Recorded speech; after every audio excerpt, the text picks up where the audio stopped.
Hey, welcome to the Simple Nutrition Podcast, a show that helps you learn practical and actual nutrition tips from an expert. I am your host, Leonila Campos, a registered dietitian with over 8 years of experience in the nutrition field. Hey, welcome back to another episode of the Simple Nutrition Insights Podcast. I am your host, Leonila Campos, registered dietitian, and today I have a special guest, Terry Linde, who's joining me today for an awesome episode. And so a little bit about Terry. Terry is a certified personal trainer who specializes in helping people of all ages and backgrounds reach their fitness goals and enjoy a higher quality of life.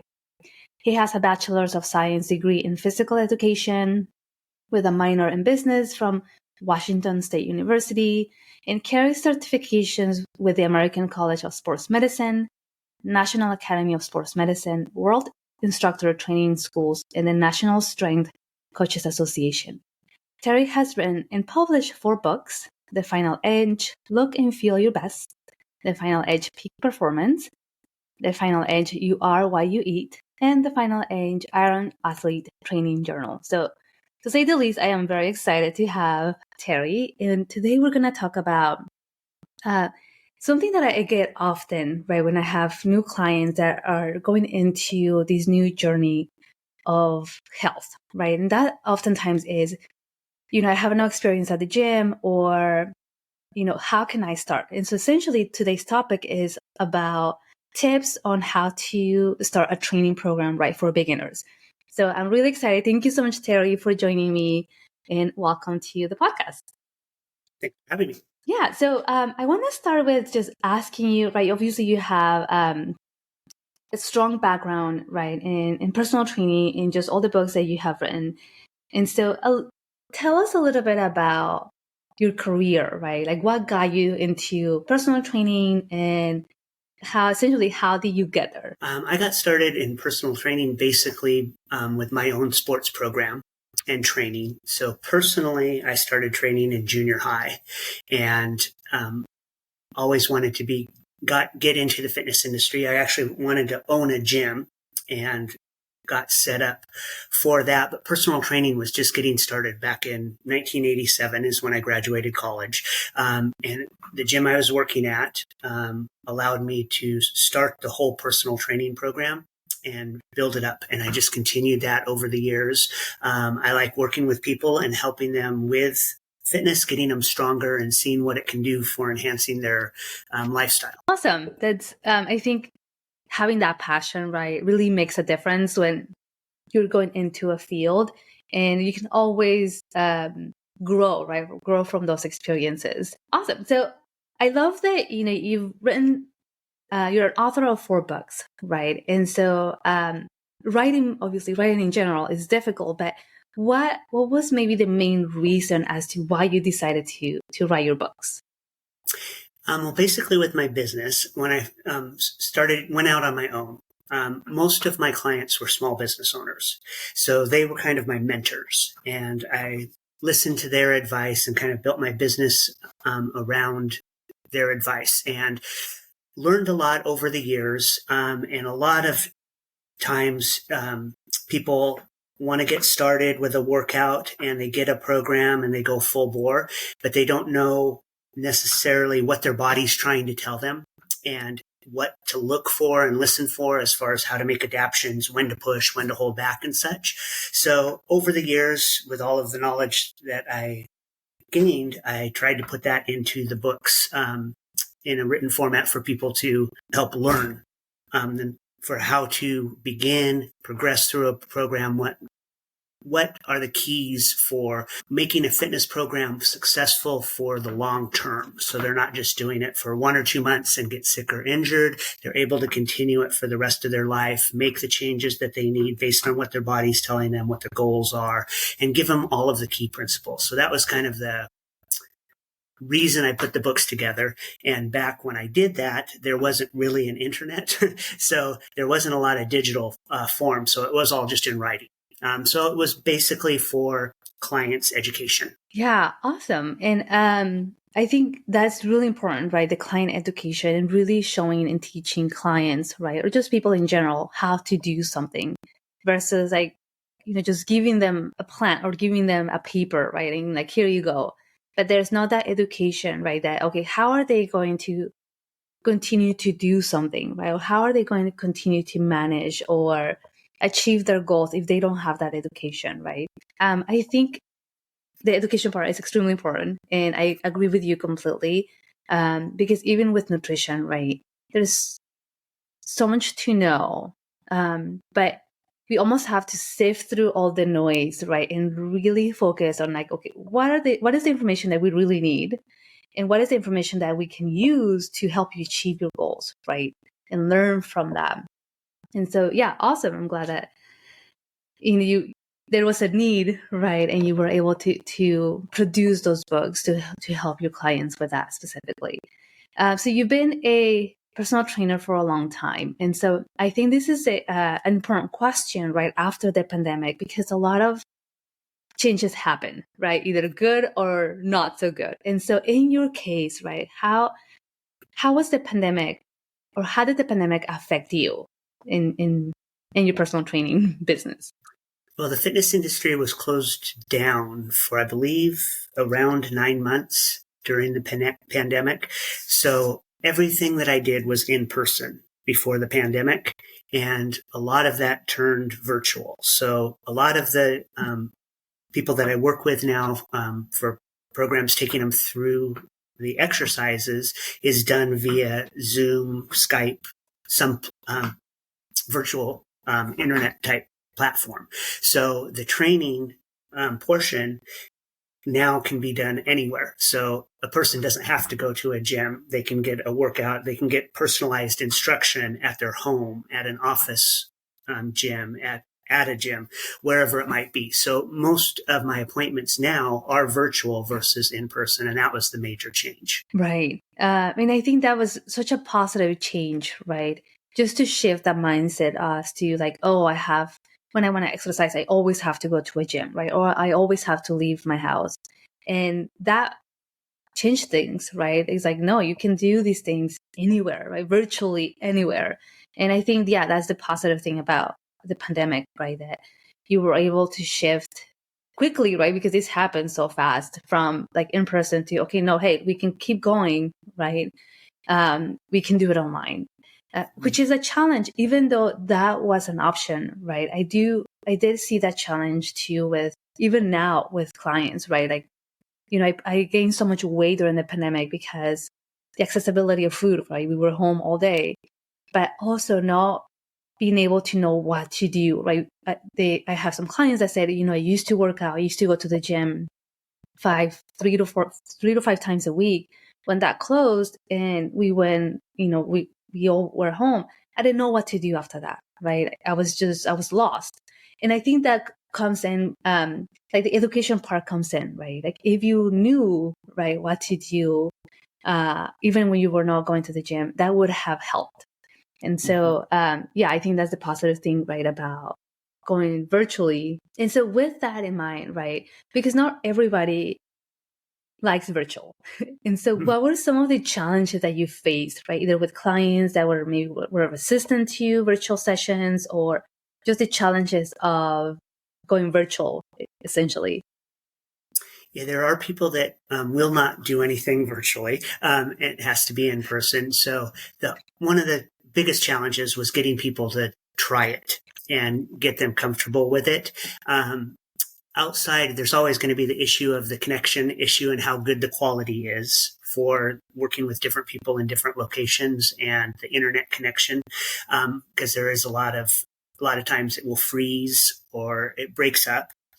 So getting them comfortable with that's not really too huge of an issue unless the picture stays frozen. And a couple times over the years, we've had to reconnect, but it's always been able to work with an appointment. But it was just a matter of getting people comfortable with the idea, getting them set up on a laptop, a phone, computer, tablet, whatever it might be, showing them how to connect, how it will work, and getting them to try it. And then once they tried it, they were open to the idea, and it's continued to grow ever since. Yeah, awesome. Thank you. Absolutely. I think you said it so perfectly, right? Like just getting them to try something, right? Even with nutrition is the same, right? Like let's just try this plan, right? Or let's just try these goals. Sometimes there's a lot of resistance, and oftentimes we almost have to circle back, right? Several times until the client feels comfortable, and that's okay, right? We are meeting clients where they're at, and I think that's totally fine as well. Yeah, sometimes it'll take one time, and other times it takes 20. But Right. yeah, just a matter of Exactly. continuing. Exactly. Absolutely. Nice. Okay. So what are some of in I'll elaborate here a little bit more, but what are some misconceptions, right, that people have about like personal training or personal trainers? Because I'm sure there's so many, but that you have heard of or that you have been faced with. I think one of the biggest is that there's not a licensing situation for personal training. So pretty much anybody can do personal training or say they're a personal trainer. It's gotten a lot better over the years because most trainers now that I'm familiar with do have national certifications. So there is a certain benchmark for their knowledge level. But in the beginning, anybody who worked out at a gym could call themselves a personal trainer. And they know what might work for themselves, but they don't necessarily know what works for somebody else. And a lot of times that led to injuries and not making enough progress and so on. So I think that's one of the biggest issues with the industry is, can you find a trainer that has the knowledge to know what is needed for the client versus just knowing what works for themselves? And the certifying bodies like American College of Sports Medicine, National Strength Coaches Association, each one has their own specialty. Like strength coaches is obviously for sports, or American College of Sports Medicine is more for medical injury, let's say rehabilitation ended. So the different certifications do have their own specialties, but being able to find a trainer that has the correct knowledge to work with individuals and knows how to make adjustments for each person, I'd say is one of the biggest reasons. And then also the cost, the value has to be there. So there is a cost for personal training. And a lot of times people don't think that they need to be able to pay to work out or to learn that. But to some degree, they need to learn what their body is telling them. And most people don't know when to push, when to hold back. So if they're supposed to do like 3 sets during a workout, on some weeks, it's better just to do 1 set. On other weeks, it might be better to do 4 sets. It's all a matter of what they can recover from, their stress levels, their nutrition, sleep patterns. All of that go into play for the recovery. But recovery is where they make the progress, and that's what they need to learn, what their body's telling them so that they can make adjustments each day and each week. Awesome. I really love pretty much everything that you said, right? Number one, knowing that personal trainers have certifications, right? And they are upheld by these other organizations.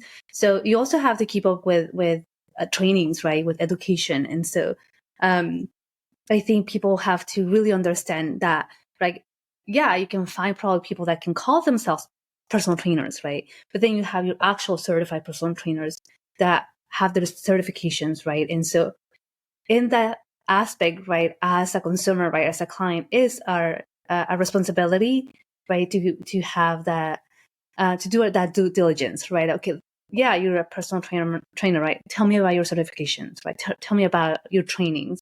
That is up to us as the client, right, as the consumer. And then, finding the actual person, right, that is going to help you as well. And the other thing too that you mentioned, right, is like really learning when to push and when to hold back, right? Which is absolutely true. We don't know that, right? Because it's knowledge that we don't have. We only know what we know, essentially. And so we need someone, right, that can tell us, oh, this is your plan, right? But can also guide you along the way, right? To make adjustments and to make changes. Because oftentimes we see, like, investing in a personal, and I say investing, right? Because it is an investment. It's something that you should invest in a personal trainer as, oh, I don't need it, or I can look things up, or I can do it on my own. Yeah, absolutely. You can, all those things are, just like nutrition, right? You can, all these things on your own. But number one, how long is it going to take you for you to figure it out, right? Instead of like going to the expert, right? That has done so many years of schooling, and that you can continue to use that, right? Same thing with a personal trainer, right? That you can invest in a personal trainer, a certified personal trainer, right? That is going to show you how to do the movements properly, but also to create a personalized and tailored program that is going to help you. So yeah, I agree. I think that is so important to as consumers and as clients, right, to change the mindset. So in your experience, right, how important it is for like just people in general, and we're going to dive more into beginners, right, but how important is for people to invest in certified personal trainers, right, when they have these fitness goals? It does depend on their knowledge base, and the goal for personal training is not to work with somebody every day, every week, every month. It's to educate them on a program and give them a good, solid base in education. So I think it's very important, even if for a person just to do at least one session, to learn about proper technique for the exercises so they don't injure themselves and they're making the best progress they can for the effort that they're putting in. And then some people need more and follow up. So it could be anywhere from 1 appointment to 8 appointments, whatever the number might be. And a lot of times it does continue because the programs, so you'll start with one program, but that's not going to work with you for the rest of your life. You need to make some changes and adapt and go through some cycles and periodization for the workouts. So you might get together with a trainer once every 8 to 10 weeks to get a new program or something like that. Do a couple sessions with them to learn the proper technique and then go on your own. And then there's that end. And then there are people that will not work out without a trainer and an appointment. So those are the people that you will be working out with weekly, but it can vary. So it's not like a set number or you have to work with a trainer for this number of times. It's just to get the education, a good solid program for your goals. If you have bad knees, back, whatever it might be, that the program's addressing that and it's not putting in exercises that might put a person at higher risk for injury, those types of things. And it could be, again, just from one session up to many. Yeah, absolutely. Right. And I think, again, it comes down to that personalization, right? And so if you know, like, hey, I'm anxious to start, right? Or I don't know where to start, investing in that, right? Because it's something that is going to help you. Again, like you mentioned, not only having that education, right? But really setting a strong foundation, a strong plan that you can do for that many weeks, right? 8 to 10 weeks or whatever the case may be. And keeping that in mind, right? It's not like, oh, I'm going to just invest in these many weeks, right? Or get a program for these many weeks. And then I'll just repeat it. Because we know what's going to happen, right? Is one, it gets, you don't get the results that you want, right? But that repetition, right? I'm sure there's, it goes beyond not like getting bored of just doing the exercises, but what else would you say, right? Like if you follow a plan for months and months and years, and you're like, okay, this is what I do, this is what I did, and it gave me results, and now I'm not seeing any results. Why do you think that is? Only because your body does adapt to anything that you give it, any stresses. So if you're doing the same thing day after day, week after week, your body becomes accustomed to it. And the only way that it makes change is if you ask it to do more than what it's used to and allow it to recover. So changing up the exercises, and as your body progresses, things change. So initially your goals might be in one area, but then you reach your goals and then you make goals for a different area. And that's where the program needs to change. And just the exercises, so there's not the same stresses on the joints and the tendons.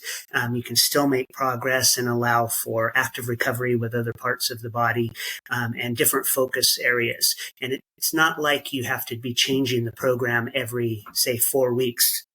You get a base level of programs and you can rotate through them. And there's also different fitness components that need to be focused on, such as strength, power, endurance, cardiovascular endurance, flexibility. All of those can't be trained at one time effectively. So you focus on one or two areas and then go on to another one or two areas, and you're cycling that throughout the year. Awesome. Yeah, thank you for definitely mentioning that as well, right? And you mentioned the importance of recovering, right? Because that's where we grow. And the importance of sleep and stress management. And these are the things that I talk to my clients every time, right? Because it doesn't only impact our recovery, right, and our growth in terms of fitness, but it also affects our nutrition significantly, right? So if we're sleep deprived, right, we're going to have more of those sugar cravings because we feel, right, our bodies are tired, our brains are tired. And so we feel, oh, I just need something to give me some energy, right? But the root cause is that we didn't sleep well. Our quality of sleep wasn't the best. So we oftentimes attribute those cravings, right, because we're tired, right? But we feel like by just having them, we're going to fix the issue. And that is not the case, right? We need to fix the sleep issue. The same thing with stress, right? We know how the stress affects our bodies and our minds beyond, cravings, beyond feeling like we just have so much on our to-do list, but it affects every single cell in our bodies, right? So can you talk a little bit about the importance of recovery, right, in terms of fitness, right, in terms of training and growth? Metabolism is made up of two parts. So catabolism and anabolism. Anabolism is the building up and catabolism is the breaking down. So if you're not recovering fully each workout, you're in a catabolic state. So you're always in a broken down state, and that's making your system much more susceptible to injury and illness. So chances are you're going to catch any cold that goes around. You're going to be getting sick more often. And that's kind of your body's way of making you rest to get the recovery. So if your calories are too low or you're not recovering in between, then everything just stays in that catabolic state. And there's a lot of inflammation that comes from catabolism and the breaking down. And it's so much harder on your system. Every component in your body is affected with that, and it's just not building back up as much as it can.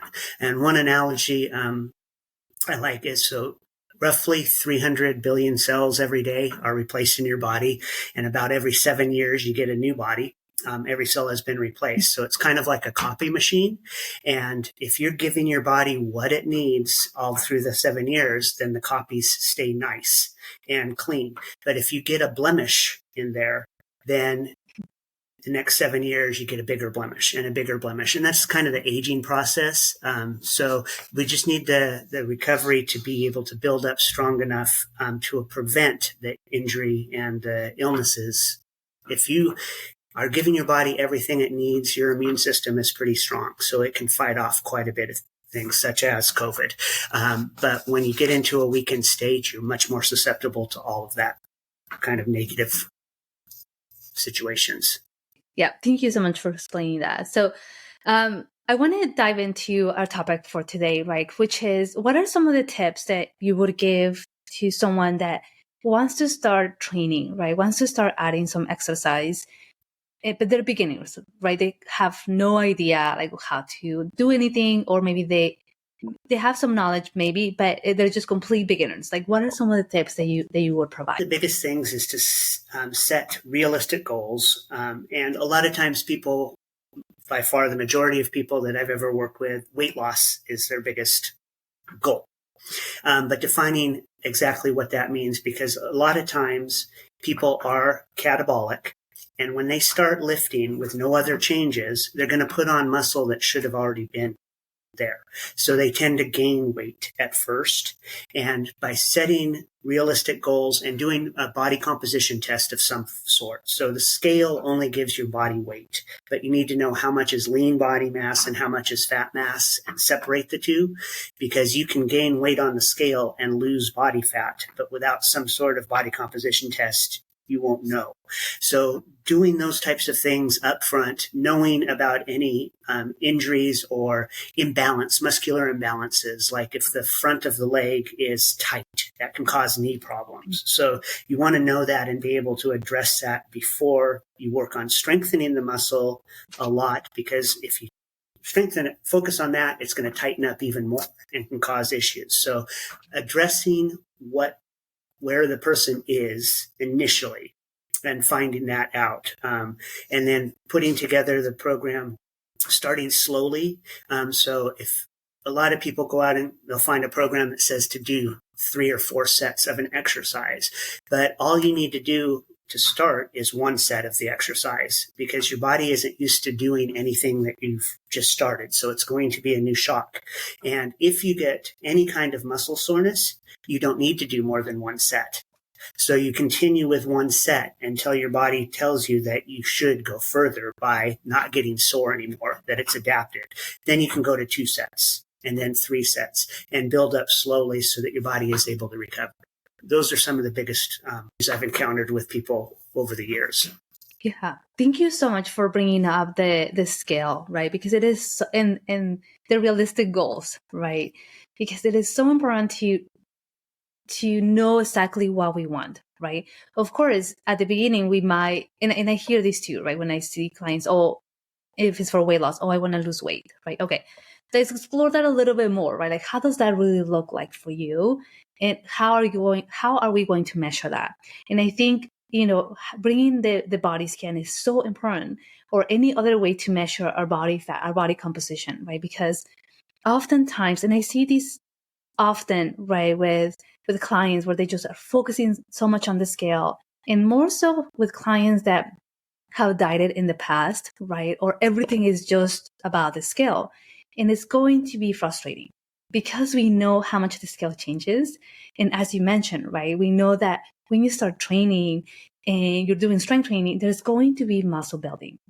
And you see that scale going up and you're going to be like, what the heck, right? Like, I'm doing all these things and instead of losing weight, I'm gaining weight. And so now they get discouraged. So I love what you said about, this is going to happen. And I think it also brings a point, right, that knowing or telling our clients that, right, hey, most likely we're going to see some weight gain, but here's the difference, right, is oftentimes, or most likely, it's going to be muscle mass, right? But can you tell us a little bit more about how you explain this to clients, right? Clients that are resistant and that are so taking their weight, right, and the scale essentially dictates the progress. How do you work with clients with that specifically? Tough psychologically a lot of times, but it's a matter of educating them. So if they know what's going on and the reasons why something is happening, they're usually okay with it because they'll know that it's not going to continue that way. So trying to find out where they are at. I find out like what prior weights were, like say 10 years ago. So I know if they were heavier, lighter before, if they've had more muscle in the past, or if this is going to be their heaviest for how much muscle that they do have. I go over the expectations of how quickly muscle will go on. So if they've been catabolic and they've had, say, 10 more pounds of muscle than what they have right now in the past, then that 10 pounds of muscle can come on fairly quickly in the first couple months. If that isn't the issue, then gaining 1 pound of muscle in 1 month is extremely hard. So going over where they can expect to reach that crossover point. So realistically, losing 1 pound of body fat per week is realistic, and gaining 1 pound of muscle per month would be fairly realistic at first. So go over where that crossover point is, whether that might happen in 8 weeks or 12 weeks or whatever it might be, and then keeping in touch with them to make sure that we're testing and retesting frequently enough so they know what is happening. So they know if they went up 5 pounds on the scale, well, you've gained 7 pounds of muscle in this time period, but you've lost 10 pounds of fat to gain the 7 pounds on the scale, or whatever it might be. But just the education, the follow-up, and keeping them aware of what changes are happening, why we're doing something, the explanation behind it, so they know the whys and the hows and all of it, how it's going to work, and then continuing the follow-up to keep them going consistently. Yeah, awesome. I love that. Again, you focus on the education, right? Because it absolutely makes a huge difference when we are seeing these changes, right, in our bodies, and we're seeing that on the scale, and you're like, I don't know what's happening.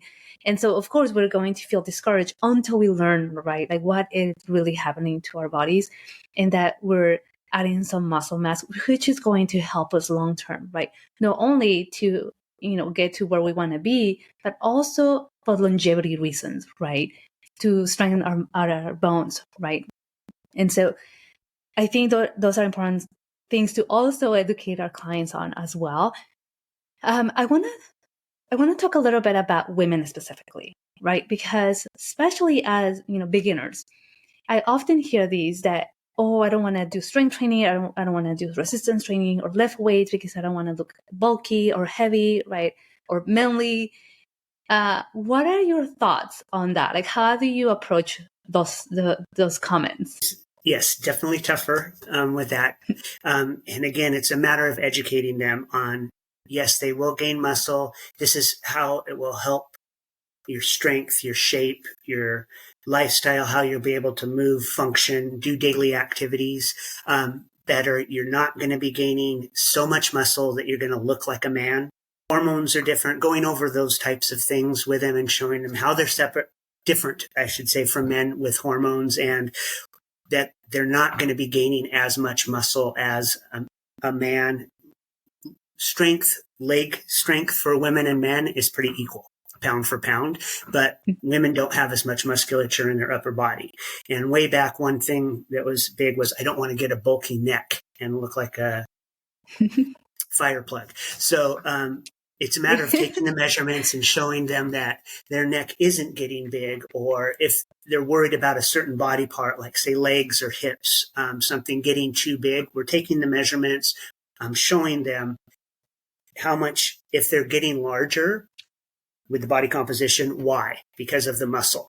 And then as they lose the body fat, now the measurement's going to come back down.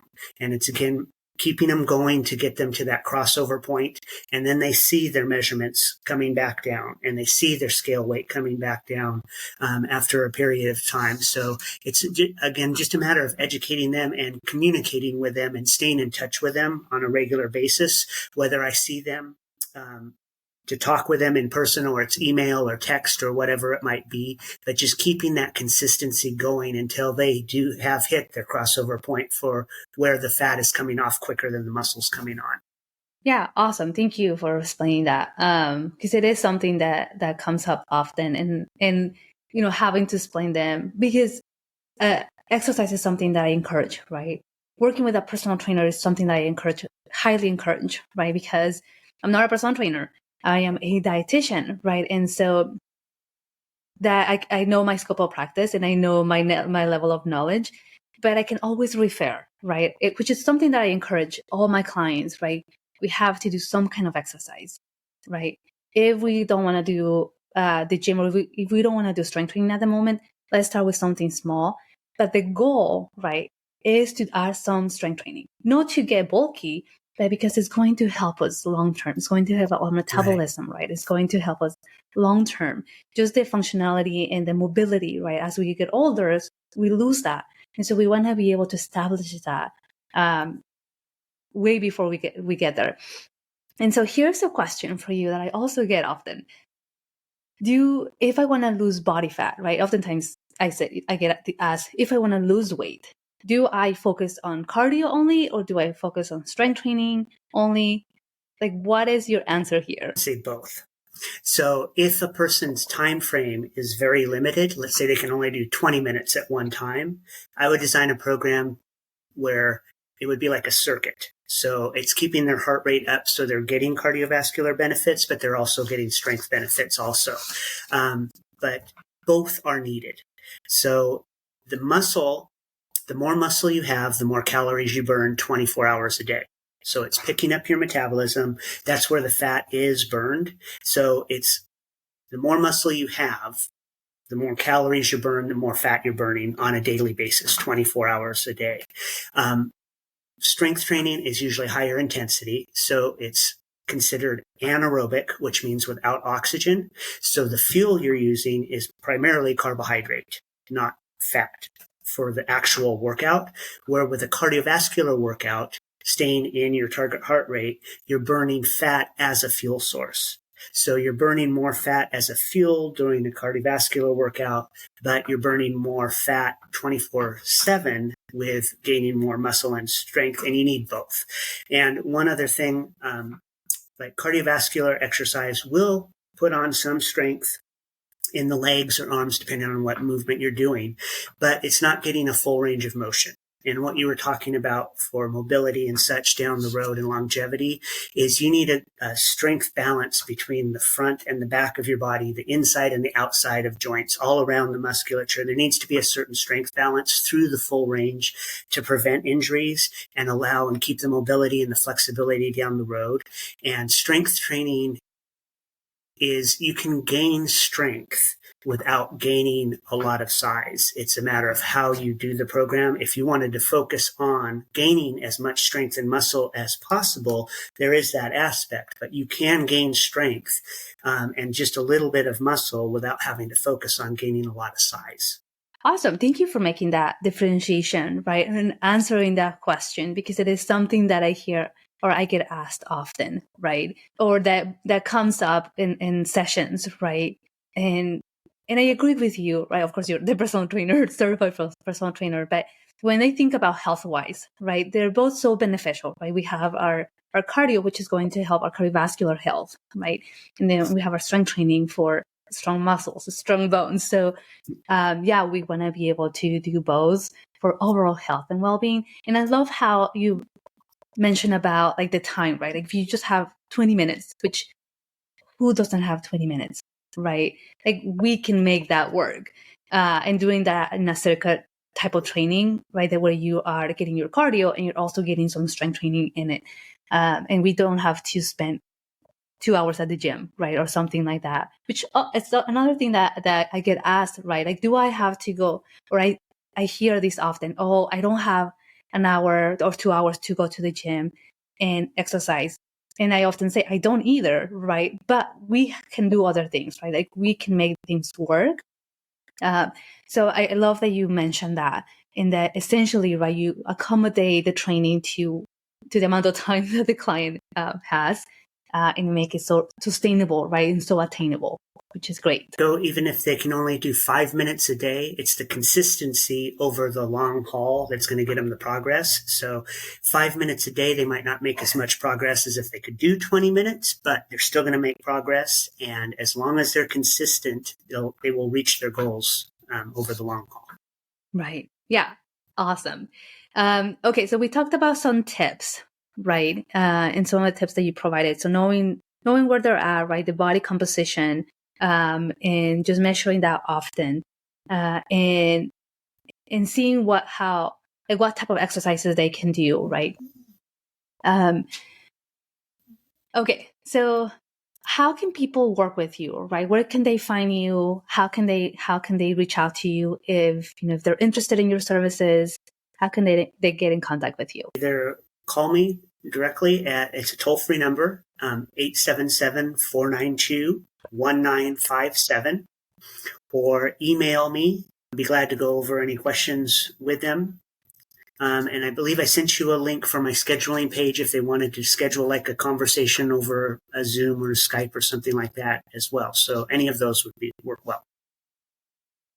Yeah, awesome. Thank you so much. Don't worry, listeners, if you're like driving, please be safe. I'll make sure to add all that information in the show notes, as well as some freebies, right, that Terry sent me. So I'll add those to you in the show notes too, so you can take a look at that.